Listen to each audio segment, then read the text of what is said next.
Morning, folks. Bay State Yankee here. Um, Very hot day in New England. Too hot to go outside. And we're sitting here thinking about fall and winter, drinking coffee, and looking for something to do. Well, I think I found it. We've got these wood countertops, Butcherblock, and it's been about a month and a half here since I sanded them down. So I decided today I'd rip everything out of here and I'll sand down these countertops and re-oil them. Typically I sand it by hand maybe once a month just to, touch them up, take off any debris, clean them up, throw a little coat of oil on them. But about every 3 or 4 months I take out the sander and I do a really good job. That's what we're going to do today. It's messy, and I don't particularly care to do it, but it keeps the actual pieces of wood stuck together so you don't get food down in the cracks and stuff like that, which is very unhealthy. We don't want to go there. So that's what I do, and it keeps them looking nice, and the wife is happy. These particular countertops are maple. And you can see they're just a long series of pieces glued together. I got this as a one solid piece from Lumber Liquidators. And at the time it measured 8 feet long and about 25.5 inches from the back to the front. I have 2 pieces here. This piece over here is 30 inches long. And this piece over here is about 25 inches long, and they're cut specifically rather to fit over the cabinets that we put in. It's a simple process, but like I said, dirty. A little feature over here that when we got the piece of wood, there was a stamp on it. I guess this is their branding. It says Williamsburg Butcherblock Company. It's probably where they got it from. We opted to leave that stamp facing out. Kind of looks neat, and so when I sand, I just make sure I don't take it. It looks like it might have been burnt in, but anyway. When you install this stuff, it's a bear to cut. We had to put a brand new blade in a skill saw, and then strap down a straight edge and then cut through it, and even then it ruined the blade, but it was well worth it. So let me get started. First I have to clean out everything here, and then we'll get going. Okay, I've got the countertops cleaned off, side of the fridge, everything in and around the stove. This stuff's all going to get nasty, so I figured remove everything now. It's a lot easier. This one I'm going to be using today, my Ryobi sander. It's RS 290G. Handles the job quite well. I made sure I have an empty bag, which I'm going to fill it. And I'm going to start with my 60 grit. Then I'm going to move up to the 150. And then, if necessary, finish off with a 220. After that point, I'll wipe it all down. I get the vacuum in here first, take that up, and then wipe it down, and then I'll start applying the oil. It's imperative that you wear a mask, and it has to be a new one. A good friend of mine, Herb, taught me years ago that you use a mask, and even if you only use it a short while, don't put it back in the shop laying there like this.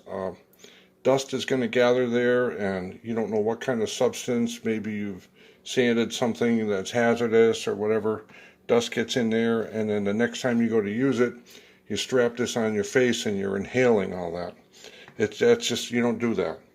These are meant to be disposable, and that's what you do. You throw the thing away. So I'm going to get started here, set up the camera, and start sanding. Thanks.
I'll do the 220 grit.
Okay, I got the rigid vacuum in here. We're going to turn this thing on and get going.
Now I've got some damp cloths here, just specifically for this purpose, and then I'll just start wiping down to get rid of the dust. And I can feel for any little divots or problem areas, but because this wood has been sanded so many times, it's pretty smooth. In the beginning, it needed quite a bit of sanding, but now, a couple years later, we can see what it picks up. A couple years later, it's pretty smooth. So each time you do it, it makes your job easier.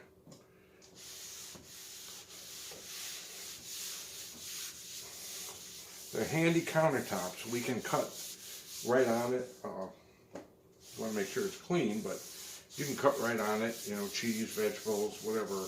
I don't do meat on this. You open up a can of worms when you start doing that.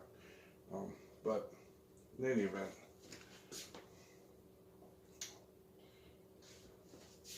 this area here probably gets the most abuse. You got the coffee maker there, and we're working on a stove, so you put hot pans there. I can put a cast iron pan there after breakfast and let it sit there, and after 5-10 minutes it doesn't even burn through it. So probably not recommended, but it is nice that you can set a hot pan there and not ruin the surface. And even if you do get a dark mark on there, a burn mark, you can sand it out. So it's not the end of the world. I think it's time for a new rag here.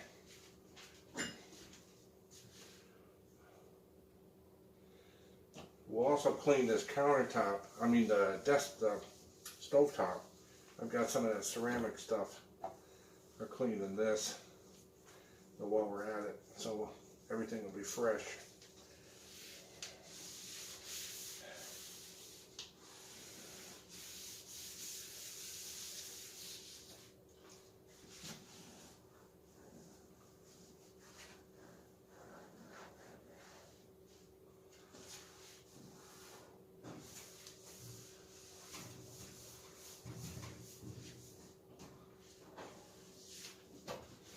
I find this gets really dirty in the winter. We burn wood, so it's very dry in here, and it seems like anything you're cooking, everything just seems to settle, and then the dust from the wood fire gets in there. So I have to do it more often in the winter.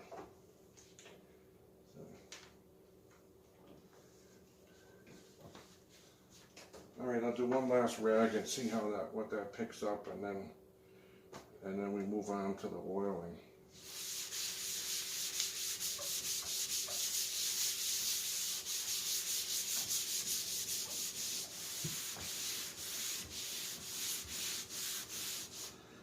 There's cracks here, I don't know if you can see them, where the boards are end grain glued together. When we first got the piece, on the back side, those cracks were open. This would be the good side. And later I'll show you a new piece that we cut off from this, show you what I mean. You know, one side's the bad side, one side's the good side, but you can barely feel that crack there. But you just keep sanding it and oiling it, and then the grain swells, and that takes care of it.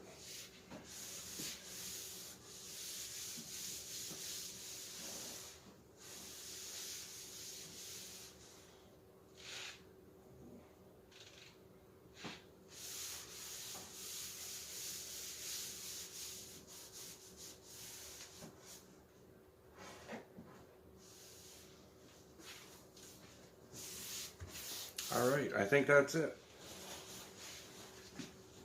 Okay, I picked up this this oil at a local store. The brand is Howard. It's cutting board oil. It's colorless, odorless, and tasteless. It's a food grade mineral oil enriched with vitamin E.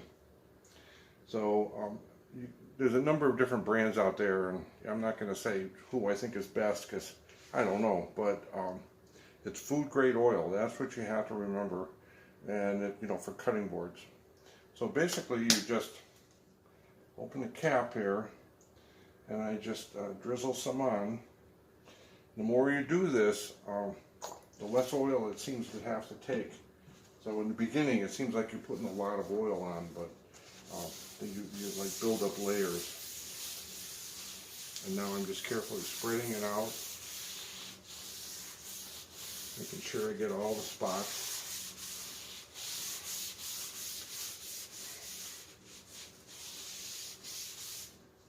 See, I'm still picking up a little debris on the cloth here.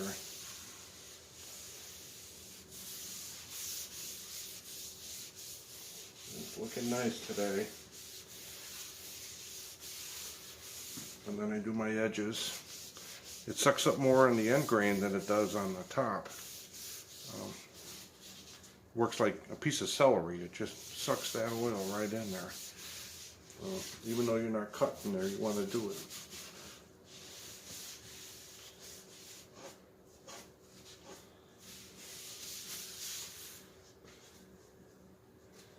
I'm going to do a little more here, just to be sure.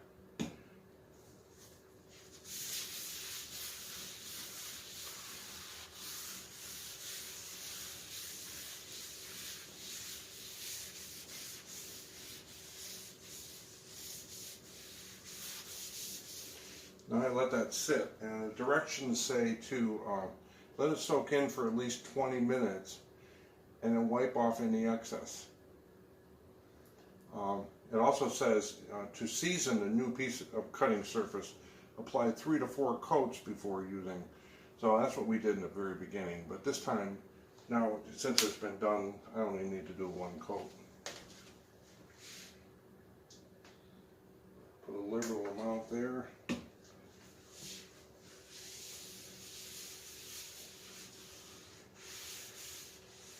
A lot of people get Butcherblock and they think you don't have to do anything to it, but surprise, you do. It's very important that you keep it up. You spent the money on the countertop, you know, preserve it. Once it cracks, you're all done. There's nothing you can do with it. You got to take it up and put something different in.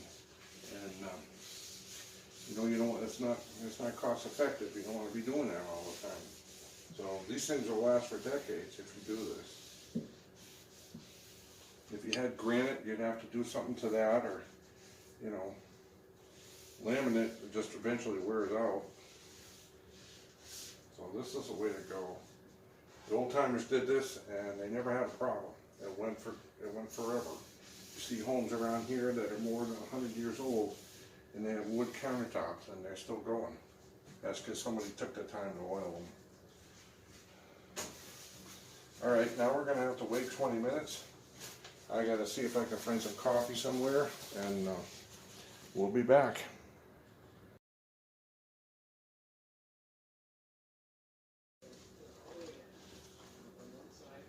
Okay, it's been about 25 minutes. I went a little over because I was busy wiping down the cabinets, and I cleaned up the surface of the stove. Anyway, you didn't really need to see that. So now what I'm going to do is to wipe this off, any excess. And you just do the whole thing. Apply some pressure. And anything you got left on there might be rubbed in. You don't waste anything.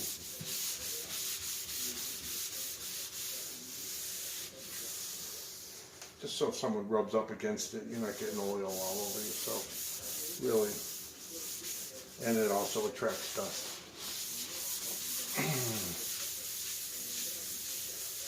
Alright.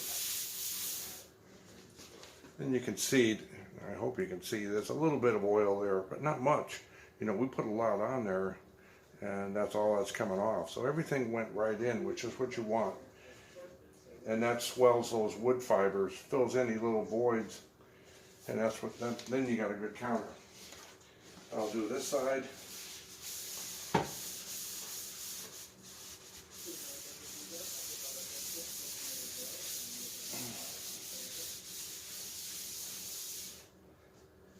Says a little bit more, right?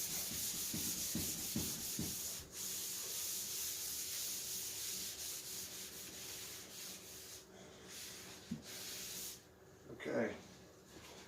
I picked up a little more.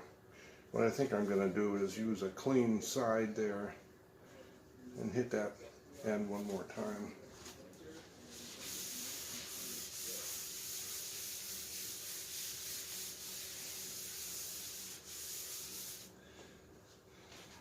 Okay, I'm going to let that go.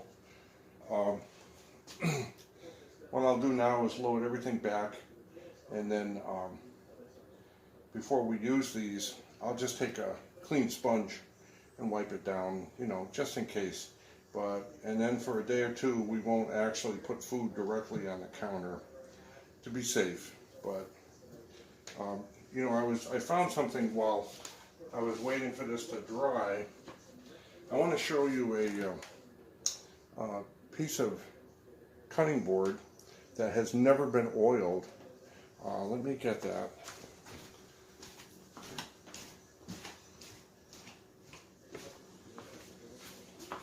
This is a good example. You can see the checking on the end. This goes through the dishwasher. It was a cheap cutting board, excuse me, and you know, I know it's not going to last for long, and we just use it for like cheese or something, and it's actually getting ready to be tossed, and then we'll get a new one, but it's only about a year old. You can see we've done a lot of cutting on it, and that's what happens when you don't oil it. So if we didn't oil this, you'd have an expensive cutting countertop, you know, done like that. So it's very important to do this. I promised you I'd show you a piece of new cutting board. Now this comes from Lumber Liquidators again, and this is the good side, and this is what it looked like when it came in. There's no oil, it's just the wood glued together. It's sanded down, but it took us quite a bit. I think we started with a 40 grit and it worked our way up. And then of course we had to hit the edges, hard. It's a hardwood, so it's going to take some work, but you'll end up with this. Once you oil it, it automatically changes color to this. So when you see it in the store, you got to make sure that they have several different varieties of wood. If you don't want something super dark, go with a lighter color, and the oil will turn it dark as you go along.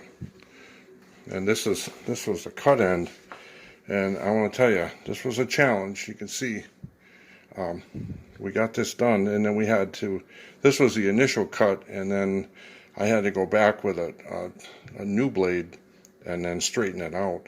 It was horrible, but that's what you pay for. So, and this is the back side, and you can see there's some good sized holes here. You wouldn't want to fill that and then use it for food, but that's how it's designed. It's for use on one side only. So, and I would imagine that when you see butcher blocks, the old-fashioned butcher blocks, it's probably done the same way. You just don't see the underneath, so you don't think about it. But there's a good side and a bad side. So if you're down there looking around and they got one standing up in a rack and the side looks like this, check the other side.